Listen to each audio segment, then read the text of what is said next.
Welcome to the Business Buzz, where we break down the biggest business stories impacting your bottom line. I'm Ryan Frasier, your host, and the 9 News business expert and CEO of Frasier Global. I'm here today with Ed Sealover from the Colorado Chamber and the editor of The Sum and Substance. Get ready for a power surge on the Business Buzz. We're exploring energy policies that could make or break Colorado businesses, plus the regulatory roller coaster and the housing affordability headache. Let's get into Colorado energy policy, Ed. Now, Colorado has some ambitious goals to reduce greenhouse gas emissions and to transition to a clean energy economy. This involves balancing environmental concerns and economic realities of the energy industry. But it's not just those things. These are real things that could affect people's quality of life, whether it be the cost to heat their home or the cost of fueling their vehicles. There are a lot of implications for everyday Coloradans. Break down what's happening on Colorado's energy policy scene right now. Absolutely. For 6 years, Colorado has been looking to rewrite its energy rules because the air here is not good. The EPA says we are in severe non-attainment of ozone standards. And communities like Commerce City and others that are built around industrial areas say we've been seeing higher cancer rates, we've been seeing higher asthma condition rates, and we need to do something to bring this down. Now, there is agreement in the business community that, hey, we also want to make sure our air is clean, our water is clean. The question, though, is, are the rules that Colorado is putting into place commensurate with the impact they're going to have both on the environment and on business? What I mean by that is this: the more regulations Colorado is putting into place around environmental conditions, and just in the last 2 years, for example, they put in place new rules about reducing greenhouse gas emissions from commercial buildings, from manufacturing sites, from oil and gas pipelines, from lawn mowing equipment even. The more there are rules going into place, the more the cost is going to go up. It's going to go up for utilities to conform to these rules. It's going to go up for businesses to conform to these rules. That's going to result in higher prices for the consumers to pay. Is that commensurate with the benefits they are going to get in terms of public health and safety?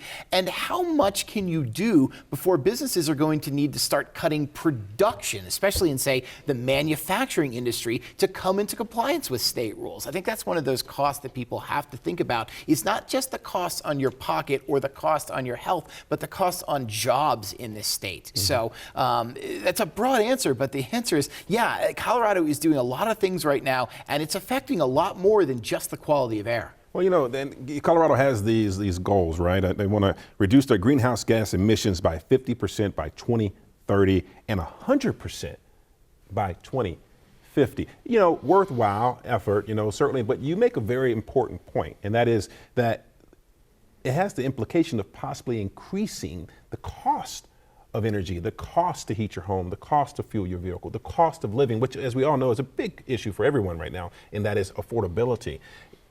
What's the thinking around what you're hearing from the regulators and others in terms of the price impacts that this could have on everyday Coloradans' lives? This has actually been a bit of a pinch point between Colorado regulators and, in some senses, the environmental community particularly, but also the business community. Let's take, for example, rules that were passed in late 2023 around manufacturing facilities. And you take the largest manufacturers in the state who are putting out the most emissions, and you say, you've got to reduce emissions by this much. Okay, simple enough. Environmentalists wanted the state to go further and say, no, you have to have a hard cap on this. You can't, grow your business and reduce your carbon intensity, which is just a technical way of saying, look, we're putting out less pollution per product when we do this. They wanted just a hard cap on how much pollution you could put out, period. Businesses said, you do that, you are going to watch jobs fall. You are going to stop Coors from expanding. You're going to stop Leprino Foods, one of the top cheese manufacturers in America, from expanding because of this. And so there's got to be a balance there between let's let businesses continue to grow, but make sure that as they grow, everything they are doing is cleaner and less affecting the health of people out there. So will these policies create, or destroy jobs is a fundamental question. As we know, that's very important for people's ability to find jobs, to keep their jobs. And so whether these clean energy policy changes that are forthcoming, will they destroy or create the opportunity for jobs in our state? But let's look at the other side of this, and that is what kinds of jobs could be created in the clean energy sector? Well, obviously, the more that you see solar and wind power brought online, more people are going to be needed to build that equipment, to staff it, to maintain it. It's going to be a one-to-one relationship or even not that, because you're literally shutting down coal-fired power plants in various parts of the state. None of them will be open past 2031. Those are a lot of long-time jobs that are going away as well. So you have to find that balance in there of like, if I'm going to take coal power offline, which is going to cost jobs, how do I make up for them? And yes, you're going to have people now, for example, one area that's going to benefit from some of these changes is building of transmission lines. As the state looks to electrify a lot more, particularly its automotive area, you're going to see a lot more push for electric vehicles, things like that. You need to build the transmission lines from the wind and solar farms, which are well out in the plains in some ways, to get that energy into the Denver area and the more populated areas. So there are possibilities for jobs right there. Right. Now, all the changes and reforms that are being looked at around, energy policy in the state, I think really feeds well into this overall conversation about regulatory reform. Mm-hmm. Now, your organization, the Colorado Chamber, has made this one of its highest priorities, Ed. I mean, there's this constant push and pull between those who want more regulations and those who want less. And finding the right balance, I think, is crucial, for a healthy economy and a thriving business environment, which benefits all of us. Mm-hmm. So talk to us a little bit about what that regulatory reform effort is looking like with the Colorado Chamber at the state legislature this year. Well, I think there's two facts I think mostly everybody would agree on. One, you put regulations in place because you want to protect the public health and safety. Individuals don't want to find out they're going to a doctor who has never operated on someone before. You need to regulate certain industries. That's true. But also, the more you regulate, the more costs will go up, the more costs of compliance will go up, and that will be reflected in the prices that individuals pay for everything from medical services to the goods they buy off of shelves. What the Colorado Chamber is saying is that let's try to figure out if we've lost that balance. A recent study that we commissioned found that Colorado has the 6th most regulations of any state in America. That's a big number, given that I think we're 17th or 18th in terms of our population ranking in states. This means that employers have to do a lot more compliance. It's going to come back to your pocketbook in many ways, but is that pocketbook also benefiting from safety in these areas? The question I think that a lot of people are saying should be put to the state officials of, can we look at the regulations that are in place and can we determine, are they working as we wanted, or are they creating imbalance that is really leading businesses, as we are seeing, to expand in other states, taking jobs that people in Colorado need and putting them in states that have less regulations? Mm-hmm. And based on my understanding from our previous conversations, one of the things you all at the Colorado Chamber have been discussing is this idea that you want to have a regular review process in place for a lot of the regulations. Is that right? Kind of looking at these things on a regular basis to determine whether they're still needed, right? Absolutely. There's a current review process that goes on around tax credits in the same way. Hey, are these working as intended? Are they worth the money we're paying there? What if we ask the same thing about regulations? Are they working as intended? And is the benefit we're getting from them enough to offset the cost to everyday Coloradans of what they're costing here? It comes amid an interesting dialogue at the state capitol about what is regulatory reform, and the Republicans and Democrats are approaching this in different ways, because the question of regulatory reform always goes back to how does it impact the cost of living, which is skyrocketed in Colorado. I don't think anybody needs to be told that. We're 46 in America. That's the 5th highest, according to CNBC, for the cost of living right now in America. Republicans say we need to repeal fees and we need to repeal regulations. If we roll back some of these rules, people will be paying less. If we repeal fees like the 29-cent fee you pay to get Uber, to get Uber Eats or DoorDash or Amazon to deliver something to you, then people will be paying less. Democrats are saying, no, we need to keep in check some of the prices that are out there. And they put forward a couple of bills this year, for example, to crack down on price gouging more. If prices of a good rise more than 10% over what they were 90 days ago, that could be considered price gouging under a new bill that's been put forward. Now, businesses will say, that's a lot of regulation. Who's going to enforce this? What happens if I can't charge what I'm being forced to pay for this? But Democrats and Republicans are looking at the idea of how do you bring down cost of living through regulatory reform in different ways.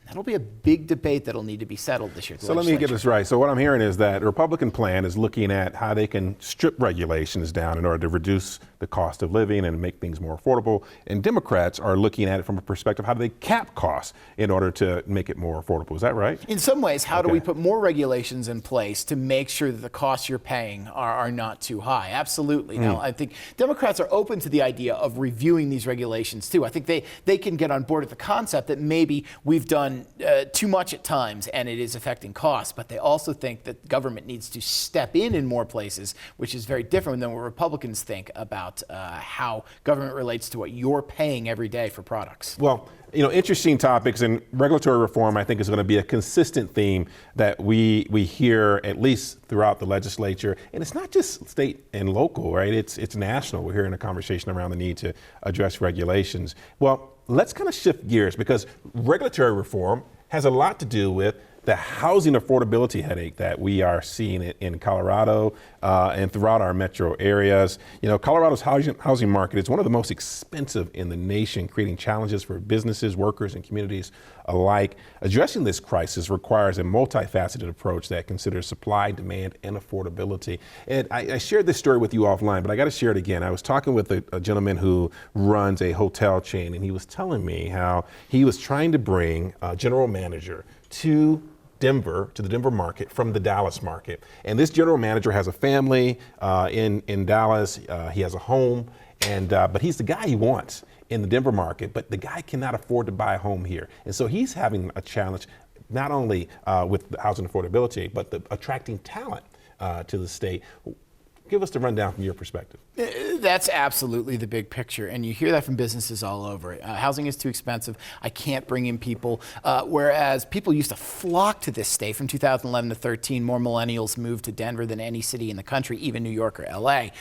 People don't come here as much anymore. They don't feel like they can live here. That's going to cost us the ability to expand businesses. But most importantly, think about it this way. If you've got kids who are coming up through high school and college and graduating, you used to expect they would go out, they would maybe live in an apartment for a number of years, they would buy a condo, and then they would go into a house on their own. A lot of folks say that doesn't happen anymore. Kids are living at home longer. People who grow up here can't afford to live here, and that is sending people out of state in many ways, whereas they used to come to the state looking for jobs, now they're going out of state. That's why this is such an important issue that we need to address. Yeah. Now, the average housing price in Colorado, the Denver metro, is over $600,000. For a lot of people, that's a lot of money to be able to afford a decent home. There are some efforts that are being taken by the city and county of Denver to explore ways to increase housing density, to allow for more accessory dwelling units. There's some discussion about construction defects at the state capitol, which we hear again, which is an effort to try and ultimately address the condo market here in Colorado so that more condos are available and thus more people can have access to those. They're more affordable. What else is happening in the state to try to address housing affordability right now? Well, we're less than a year out from a major housing package that Governor Polis signed, and it does a couple of things, and try to break this down in the way that it affects people the most. It encourages multifamily housing, that's apartments or condos, if condos were being built in the state, to be built near transit, and that hopefully would get people into housing more quickly in a denser area where they may not need cars. It allows, for example, more apartments to be built with fewer parking spaces than are currently under laws, and allows more of these ADUs, these are what you might call granny flats, to be built around houses in metro areas. All of this is meant to get more housing out there. One of the big reasons we see such a huge housing affordability crisis is we don't have enough houses, period. Some people have estimated we're 120,000 units short right now of what we need to house Colorado's population, not counting the kids who are going to start moving out in the next 10 years as well and looking for their own housing. The quickest way to do that is to build up and to build dense. Now, there is still some question whether towns want to see some. Every time you see a town like a Littleton that consider rezoning to allow for more dense housing, a lot of people say, no, I don't want that. That's going to clog my roads. It's going to change the structure of the town. But right now, we need more housing in some way, and these are the efforts that are going on for it. Can businesses survive if their workers can't afford to live here? No, absolutely not. And what's happening right now, say if you're a business in Denver, your workers aren't living right next to you, especially if you're in a more high price area of Denver. They're not only traveling from the suburbs like we used to expect them to, they're traveling from places like Firestone that may be an hour away to get down to these jobs. That's going to increase traffic on the roads, which doesn't help anyone. That's going to increase the cost of getting to work. And while you may be paying less for housing, you're going to be making up for other ways, especially your time as well. That's why we need to talk about how do we get more housing built more quickly and more affordably. Let me hit construction defects reform real quickly here. That is a wonky term for trying to get more condos built. 20 years ago, the standard was that a lot of young professionals would get into condos. They were cheaper. They involved less maintenance. But now condos are less than 5% of the new market build that's out there because there are so many restrictions around them that they're generating lawsuits aplenty. The builders say, look, the insurance is too much. I can't afford to build here. Of course, advocates are saying, no, if you would just build better, there wouldn't be so many lawsuits. But that's one of those battles that will go on for a while. The idea of construction defects reform, though, is how do we get the condo market started again? How do we get people in their 20s a housing product that they can afford to have rather than these $620,000 average single-family homes that they can't afford to move into? That's why people need to pay attention to something like this, as wonky as it sounds, when it comes before the legislature. And as we wrap up on this topic, I think the whole concept of we need more supply is a part of the solution. You certainly have a lot of NIMBYs, which is an issue, right? Quite frankly, people like we need more housing, but not in my backyard, and that's a challenge to creating more housing. There are some discussion about whether they can open up federal lands to allow for more housing on federal lands as a possible solution. But I do think the regulatory side of this, whether it be construction defects or some of the things that we're seeing happening in the city and county of Denver, are going to be a part of that solution as well. I think we can all agree that today, housing affordability is one of the, if not the biggest issues for so many Coloradans that needs to be addressed. Well, that's a wrap for today's Business Buzz. We've sparked some important conversations today, and I hope you'll continue to follow us here on the Business Buzz. I want you to stay informed, stay engaged, and again, get ahead of the game. Thanks to my partner, Ed Sealover, for the 9 News Business Buzz. I'm Ryan Frasier. Till next time.